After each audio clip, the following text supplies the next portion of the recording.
नमस्कार, आप देख रहे हैं दिव्य हिमाचल टीवी। मैं हूं आपके साथ वंशिता शर्मा। जाहिर है मैं आपको बताएंगे आपके आसपास, आपके राज्य, आपके राष्ट्र और अंतर्राष्ट्रीय स्तर की कुछ अहम खबरें।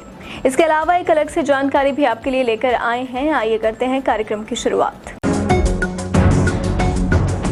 कार्यक्रम में सबसे पहले नजर डालेंगे अंतर्राष्ट्रीय खबरों पर।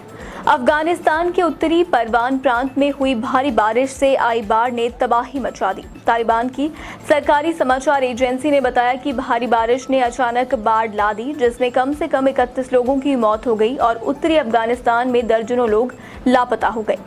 अगली खबर की बात करें तो भारत के स्वतंत्रता दिवस के मौके पर अमेरिका के राष्ट्रपति जो बाइडेन ने कहा है कि देश की लोकतांत्रिक यात्रा का सम्मान करने के लिए इस मौके पर अमेरिका भारत के लोगों के साथ शामिल है। बाइडेन ने कहा कि दोनों देश ऐसे भागीदार हैं जिनको अलग नहीं किया जा सकता है। अगली खबर की ओर बढ़ें तो एक नए अध्ययन में अमेरिका के लिए बेहद बुरी भविष्यवाणी की गई है। अध्ययन में कहा गया है कि 2053 तक अमेरिका भीषण गर्मी की चपेट में होगा, जहां का तापमान 51 डिग्री के आसपास हो जाएगा। राष्ट्र की खबर के ऊपर नजर डालें तो ठाणे पुलिस ने सार्वजनिक स्थल पर नाबालिग लड़की के साथ छेड़छाड़ के आरोपी को उसके चेहरे पर दांत से काटे जाने के निशान की मदद से गिरफ्तार किया है। पुलिस ने घटना की जानकारी देते हुए कहा कि ये घटना ठाणे के गोड़ बंदर रोड पर बने एक स्काई वॉक पर 11 अगस्त को हुई थी। अगली खबर की ओर बढ़े तो रक्षा मंत्री राजनाथ सिंह ने आत्मनिर्भर भारत की दिशा में एक बड़े कदम के तहत आज भारतीय सेना को स्वदेश निर्मित कई हथियार सौंपे। इनमें एंटी पर्सोनल लैंडमाइन निपुण पोंगोंग झील में संचालन के लिए landing craft attack infantry combat vehicle और कई अन्य प्रणालियां शामिल हैं। अगली खबर की ओर बढ़े तो अब तक यदि आपने आधार नंबर रजिस्टर नहीं करवाए हैं तो आप सतर्क हो जाएं, क्योंकि आधार नहीं होने पर अब आपको भारी घाटा उठाना पड़ेगा। भारतीय विशिष्ट पहचान प्राधिकरण ने केंद्र सरकार के सभी मंत्रालयों और राज्य सरकारों को सर्कुलर जारी कर कहा है कि सभी सरकारी सब्सिडी और लाभ के लिए आधार नंबर को अनिवार्य बनाया जाए।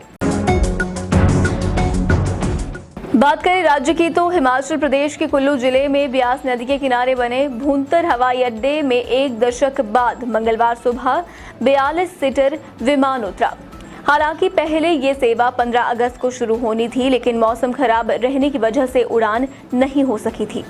अगली खबर की ओर बढ़ें तो हिमाचल प्रदेश की राजधानी शिमला में लोकल रूटों पर निजी बसों के पहिए आज थम गए हैं। प्रदेश सरकार और परिवहन विभाग की ओर से मांगे न मानने पर निजी बस चालक परिचालक यूनियन 1 दिवसीय हड़ताल पर है। ऐसे में सुबह से यात्रियों को परेशानी झेलनी पड़ रही है। अगली खबर की बात करें तो हिमाचल प्रदेश के जिला लाहौल स्पीति की लाहौल घाटी में सोमवार रात को जाहलमा नाले में बाढ़ आ गई। इससे बड़ी मात्रा में मलबा चंद्रभागा नदी में आ पहुंचा। इस कारण जल भराव होने से चंद्रभागा नदी का जलस्तर बढ़ गया है। चंद्रभागा नदी का बहाव रुकने के चलते जोबरंग गांव के साथ एक झील बन गई है। इससे नदी के किनारे लगते खेत और सेब के बगीचे जलमग्न हो गए हैं।